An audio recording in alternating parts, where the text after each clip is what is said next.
আসসালামু আলাইকুম, স্বাগতম আজকের বিশেষ টক শো ডিশ ব্যবসার এই কাল সেই কাল। আজকে আমাদের স্টুডিওতে এমন একজন ব্যক্তিত্ব এসেছেন যিনি 90-র দশকের যে ডিশ ব্যবসার শুরু থেকেই ইনি ব্যবসার সাথে জড়িত। কেবল অপারেটর অ্যাসোসিয়েশন অব বাংলাদেশের কেন্দ্রীয় কমিটির আইন বিষয়ক সম্পাদক। রুমি ভাই, আমরা আপনার কাছে জানতে চাচ্ছি যে ডিশ ব্যবসার যে অতীত এবং বর্তমান নিয়ে তার একটু যদি পর্যালোচনা করেন। ধন্যবাদ আপনাকে। 1994 সাল থেকে বাংলাদেশে বাণিজ্যিক পর্যায়ে ডিশের ব্যবসা শুরু হয়। তখনই 94 সালের শেষের দিকে আমি কুমিল্লায়, এটা আমার উদ্যোগে, ব্যক্তিগত উদ্যোগে শুরু করি। তখন বিভিন্ন পাড়ায় মহল্লায় ছোট ছোট আকারে ডিশের কন্ট্রোল রুমের সৃষ্টি হয় এবং 10টা 20টা 30টা কানেকশন দিয়ে আমরা তখন ডিশ ব্যবসাটা শুরু করি, সম্পূর্ণ নিজস্ব অর্থায়নে এবং যার যার ব্যক্তিগত উদ্যোগে। এভাবে আমরা আগাইতে থাকি।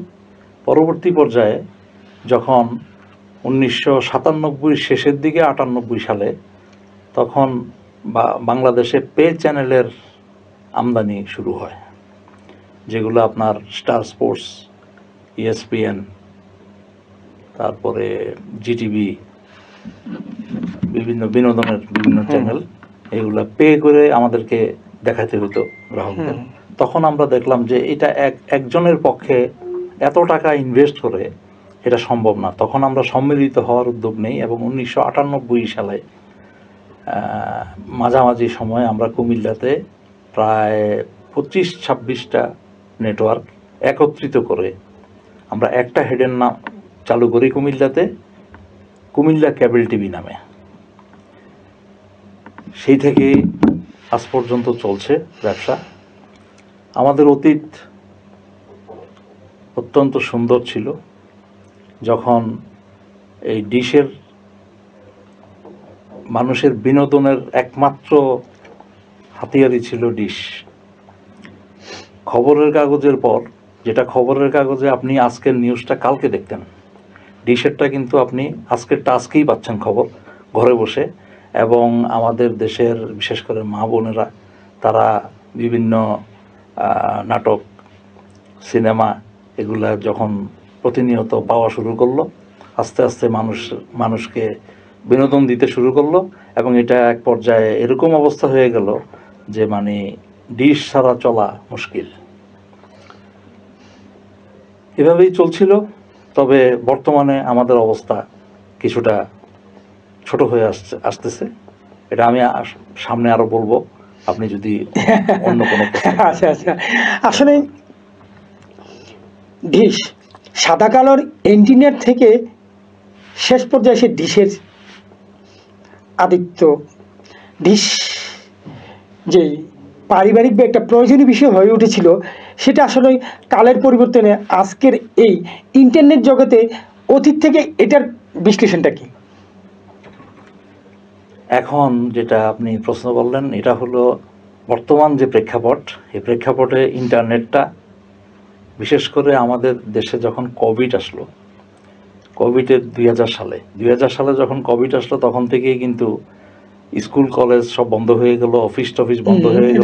2000 সালে 2020 কোভিড-19, সরি 2020 সালে 2020 সালে যখন আমাদের দেশে কোভিড ঢুকে গেল আর কি, তখন স্কুল কলেজ বন্ধ হয়ে গেল, অফিস আদালত বন্ধ হয়ে গেল, বাড়ি ঘরে থেকেই মানুষ এই পারপাসগুলো সার্ভ করতো। তখন থেকেই কিন্তু আমরা ইন্টারনেটের প্রতি আমরা ঝুঁকলাম এবং ইন্টারনেটের মাধ্যমেই তখন স্কুলের ক্লাস, অফিসের কাজ, যেসব দৈনন্দিন যে সকল কাজের প্রয়োজন মানুষের, সেগুলো ইন্টারনেটের মাধ্যমেই করা শুরু করলো। এটার মধ্যে একটা সমস্যা যেটা দাঁড়াইলো, সেটা হলো ইন্টারনেটের যারা ব্যবসাটা করে তারা একটা অ্যাপসের মাধ্যমে আপনার এটাকে বলে আর কি বলে, টার্মটা ঠিক আমি ভুলে গেছি, তারা একটা সার্ভার ইউজ করতেছে। ওই সার্ভারটার মধ্যে আমাদের ডিশের চ্যানেলগুলা তারা প্রদর্শন করতেছে, যেটা আইনত দণ্ডনীয় অপরাধ। কারণ ইন্টারনেটে ডিশের চ্যানেল প্রোভাইড করার কোনো আইনগত নির্দেশনা নাই। তো যেটা নাই এটা করা মানেই তো এটা বেআইনি, কিন্তু ওনারা এটা করতেছে। আমরা এটা নিয়ে আমরা বিটিআরসির কাছেও গিয়েছি, বিটিআরসির চেয়ারম্যান মহোদয়, বিটিআরসির ডিরেক্টররা, ওনাদের সাথে আমরা কথা বলেছি, কয়েকবার আমরা মিটিং করেছি, আমাদের সমস্যাগুলো আমরা তাদেরকে জানিয়েছি। ওনারা আমরা দেখতেছি, দেখব। তারপরে আরেকটা জিনিস বলে ওনারা যে প্রযুক্তির সাথে আপনাকে থাকতে হবে। এখন প্রযুক্তির মানে তো আরেকটা প্রযুক্তিকে ধ্বংস করা না, আমাদের বক্তব্য হলো এটা। আমাদের কথা হচ্ছে আপনারা ডিশ ইন্টারনেটের মাধ্যমে দেখান, আমাদের কোনো আপত্তি নেই। তবে আপনারা এখন যেভাবে দেখানো হচ্ছে বিনা পয়সায়, যে আপনি 500 টাকা দিয়ে ইন্টারনেটের লাইনটা নিচ্ছেন, ওটাতে আপনি ইন্টারনেটের কাজও করতে পারতেছেন, ফ্রি আপনি ডিশও পাচ্ছেন।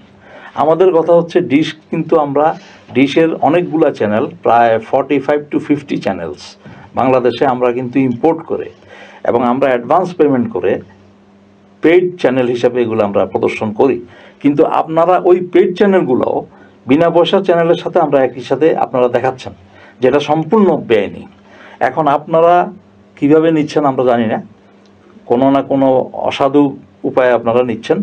আমাদের কথা হচ্ছে যে আপনারা যদি এই পে চ্যানেলগুলোর জন্য যদি আপনারা টাকা নির্ধারণ করে দেন, যে আমরা পে চ্যানেলও দিব কিন্তু তার এগেনস্টে প্রত্যেকটা চ্যানেলের এগেনস্টে এত এত করে টাকা দিবেন, তাইলে আমাদের আর কোনো বক্তব্য নাই।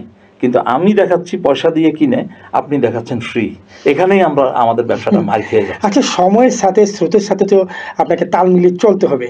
কোডাক হারিয়ে গেল, তারা তাদের এক জায়গা থেকে, নোকিয়া হারিয়ে গেল। এখন এই ব্যবসাটাকে আধুনিকতায় যেতে হবে, আপনাকে সময়ের সাথে তাল মিলিয়ে চলতে হবে।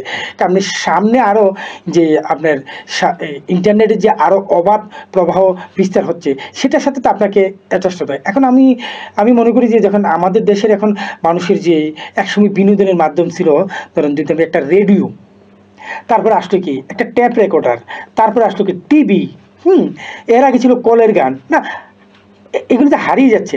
এই ডিস্ট্রাকশন থাকবে না। এখন তো মানুষের তারের জামালা এগুলো নিতে মানুষ পছন্দ করতেছে না। এখন মানুষ একটু ডেকোরেশন চায়, একটা সিমসাম চায়। ইন্টারনেটের মাধ্যমে একটা টিভি চালানো তো ধরেন একেবারেই সহজ বিষয় হয়ে গেছে এখন। আর মানুষ তো এখন টিভি দেখাও বন্ধ করে দিয়েছে। এখন মানুষ নির্ভর হয়ে গেছে মোবাইলের উপরে। তো এখন আপনাদের এই শিল্পকে টিকিয়ে রাখতে হলে আপনাদের তো, আপনি কি মনে করেন না যেটা আছে আধুনিকতার সাথে আপনাকে নিতে হবে? এবং এই পেশার চ্যালেঞ্জিংটা কি এই মুহূর্তে? ধন্যবাদ। এটার চ্যালেঞ্জ তো এখন এই মুহূর্তে আমাদেরকে টিকা থাকেই হলো মূল চ্যালেঞ্জ। এবং আমাদের মূল কি বলে এটাকে, মানে মেইন যেটা আমাদের সমস্যা অন্তরায়, সেটা হচ্ছে ইন্টারনেট। এখন আমাদের ব্যবসাটাকে টিকায় রাখতে হলে যেটা করতে হবে, আমাদের 100% ডিজিটালাইজেশন করতে হবে। ডিজিটালে আমাদেরকে যেতে হবে। আমরা যেটা শুরু করছিলাম এটা 2024-এ সরকার পতনের আগে ওই সরকার কিন্তু আমাদেরকে ওইভাবে অ্যাডভান্স করতেছিল ডিজিটালের দিকে যাওয়ার জন্য। কিন্তু এক পর্যায়ে এসে ওনাদের মানে কি বলে রাজনৈতিক কারণে হয়তো ওনারা পিছিয়ে চলে যান, যে কারণে আমরা ডিজিটালে 100% যেতে পারিনি। এই ডিজিটালে না যেতে পারাটাই আমাদের জন্য বিরাট ক্ষতির কারণ হয়ে দাঁড়াইছে। এখন আমরা চাচ্ছি যে আমাদেরকে ডিজিটালে নেওয়া হোক, ডিজিটালের পারমিশন দেওয়া হোক, কারণ ডিজিটালে অনেক টাকার ইনভলভমেন্ট, যেটা আমাদের একার পক্ষে এটা যোগান দেওয়া সম্ভব না। আমরা গভর্নমেন্টের কাছে চাচ্ছিলাম যে এটা যাতে, আমরা কিন্তু এই পর্যন্ত কোনো ব্যাংকের কোনো ফাইন্যান্স পাই নাই, আমরা কোনো লোন পাই নাই, যেটা ইন্টারনেট প্রোভাইডাররা কিন্তু লোন পায় এই ব্যবসার জন্য, কিন্তু আমরা ব্যবসার জন্য কিছুই পাই নাই। আমরা গভর্নমেন্টের কাছে চেয়েছিলাম, কিন্তু গভর্নমেন্ট ওটা আর করে নাই আর কি শেষ পর্যন্ত, পলিটিক্যাল কারণে। তো এখন আপনার কথা হচ্ছে যে আমরা ডিজিটালে যেতে হবে, কারণ যুগের সাথে তাল মিলিয়ে আমাকে আগাতে হবে। তো আগাতে হলে ডিজিটালে গেলে আপনি ক্লিন পিকচার এবং ক্লিন সাউন্ড, যেটাতে কোনো প্রবলেম থাকবে না, এবং ছবি দেখবেন আপনি 2 নাম্বার চ্যানেলটা, প্রথম চ্যানেলটা যেরকম ঝকঝকে তকতকে দেখবেন, 220 নাম্বার চ্যানেলটাও ঠিক সেম দেখবেন। মানে ইন্টারনেটে চলে গেলে আমরা এই সুবিধাটা পাচ্ছি, এই তো? না, ইন্টারনেটে না, যদি আমরা ডিজিটালে চলে যাই, ডিজিটালে যদি আমরা যাই, তাহলে আপনি এই সুবিধাটা পাচ্ছেন। কিন্তু গ্রাহক তো আপনার কাছ থেকে এখন এটা নিতে চাচ্ছেন। যেমন আমি ধরেন যে ডিশের জন্য মাসে একটা পে করি, কিন্তু টিভিটা তো কখনো খুলি না আমি। হ্যাঁ, আর যখন যদি ইন্টারনেটের মাধ্যমে টিভিটা চালানো হয়, অনেক মাধ্যম, ইউটিউব সহ অনেক মাধ্যমে এটার সাথে সংযুক্ত হচ্ছে। তা আসলে যদি আমরা এই 90-র দশক থেকে 2000 সাল পর্যন্ত যে এই সময়টাতেই ছিল এই ব্যবসাটার একটা উর্বর সময়। তো তখন থেকে এখন পর্যন্ত সারা বাংলাদেশে এই ব্যবসাটার সাথে কি পরিমাণ মানুষের রুটি জড়িত আছে, মানে সংখ্যাটা কত হবে আপনার ব্যবসায়িক শ্রমিক সহ? অনেক অনেক বলতে কয়েক লক্ষ লোকের কর্মসংস্থান। মনে করেন একটা ফ্যামিলিতে একজন কাজ করে, তার ফ্যামিলি মেম্বার, তার ওয়াইফ, তার বাচ্চা, তার বাবা মা সব মিলাইয়া আমার মনে হয় যে অন্তত 20-30 লক্ষ লোকের রুটির ব্যাপার সারা দেশে, না? সারা দেশে। আচ্ছা আচ্ছা আচ্ছা আচ্ছা, এই আধুনিকায়ন হলে কি এই কর্মসংস্থানে আরো কর্মজীবী যোগ হবে না মাইনাস হবে? অবশ্যই যোগ হবে, আরো যোগ হবে। ব্যবসার পরিধি যদি বিস্তৃত হয় অবশ্যই আরো যোগ হবে। এখন আমরা সহযোগিতা চাই। চতুর্থ শিল্প বিপ্লবের এই একবিংশ শতাব্দীতে যে আধুনিকতার ছোঁয়ার সাথে সেই 90-র দশকের ইন্টারনেটের প্রতিযোগিতায় কি কি চ্যালেঞ্জ বলে আপনি মনে করেন? অনেক চ্যালেঞ্জ, কারণ আমরা 90 দশকে যেভাবে ছিলাম তখন আমাদের দেশে ইন্টারনেট ছিলই না বলা যায়। আমরা যে কতটা পিছনে ছিলাম এটা আমি আপনাকে বুঝাইতে পারবো না, সোজা কথা। তো এখন আসলে 2025-এ এসে আমরা যা দেখতেছি বা সামনের ভবিষ্যতে আরো যে কি আমরা দেখব, এটা হয়তো আমার কল্পনাতেই নাই।